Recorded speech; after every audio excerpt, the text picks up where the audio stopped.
So Rural Health Development is a small company that helps small communities manage their nursing homes.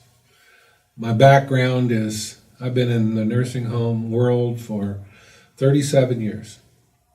Early in 2000, actually 1999, Governor Johans asked me if I'd come help Nebraska as the Director of Health and Human Services. So I have a background with government for sure. And then I was a state treasurer for 3 years. And so I feel like I've served Nebraskans well for 8 years, but I've served a lot of Nebraskans for many years with rural health development. The reason we're here today is because there's a crisis, and people wonder, is there really a crisis? Well, the way we get paid for people that are in nursing homes on Medicaid has really taken a shift. The state has never paid their fair share of the cost of taking care of folks on Medicaid, but up until about 4 years ago, it was somewhat manageable by what we charged our private pay. Now, we had to charge our private pay residents enough to take care of the inflation, and then a little bit more because of what the state didn't pay. But 4 years ago, the state decided that they were going to give us an inflation fighter of 0.5% from what our costs were 2 years prior to that. Now think about that. How is a business supposed to pay its help, the increase in insurance, medical insurance, and all the other normal expenses that go on in a business by getting an inflation factor of 0.5%? And 3 years ago, they did the same thing to us. They gave us 0.5% of what our costs were 2 years prior to that. Now, those 2 years back to back really started to put a crunch on what was going on with nursing homes and what we had to charge our private pay to make up for what the state wasn't paying us. And just when you think, I don't know how we're going to survive, then 2 years ago, they actually reduced our rate by 2.65%. What business can survive on 65% of your business, which are Medicaid residents? How can you survive when you're actually getting 2.65% less than what it cost you 2 years prior to that? It made no sense. It was absolutely insane. And the industry is sitting there wondering, well, what are we going to do? What's our alternatives? What's our options? And as we were trying to figure that out, the state comes to us this year and actually pays us 7.17% less than what it cost us 2 years ago. It created a crisis. There are nursing homes closing all over Nebraska. There are more facilities that will be closing. Many of the small facilities and the small communities that we're involved with are going to be faced with having to close. Or if a neighboring facility closes, we'll reach out and take their private pay residents because the private pay residents are paying their share plus some of the Medicaid share. But we won't be in a position of taking their Medicaid residents because right now facilities are losing somewhere around $36 a day per resident. Now, it doesn't take a rocket science to figure out the math. Okay, if you've got 30 people in your building and they're losing $35 a day, give or take, that's over $1,000 a month per resident. You had 20 people in there that are on Medicaid, there's $20,000 a month. That's $240,000 a year. No wonder they're going broke. No wonder they're closing. It's absolutely insane.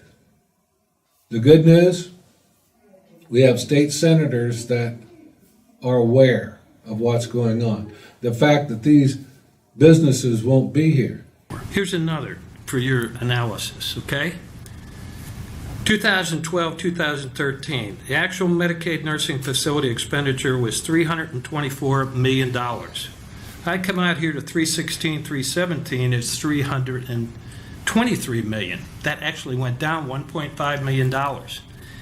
we put in, we meaning the appropriation, said, hey, we'll put in a 2.25, 2.25% increase. Should be keeping up with inflation. Think about that.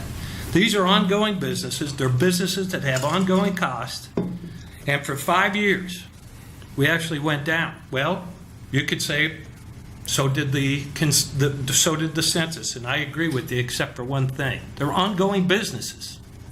They have inflationary costs. They have to hire people. So would it surprise you that the difference between if you would have followed the appropriations side of things versus your side, we would have had $30 million more going out to nursing homes? Would that have helped at all? Senator, $30 million is a lot of money. I agree. It is a lot of money. And it's appropriated. It was not sent out. And the way the payment methodology works, we reimburse per Yeah, and you have a individual. problem with the payment methodology. I agree. And it comes back to the payment methodology all the time. You guys, I've had so many meetings with you. You hide behind that. You have this mystery way of doing it. But it isn't a mystery.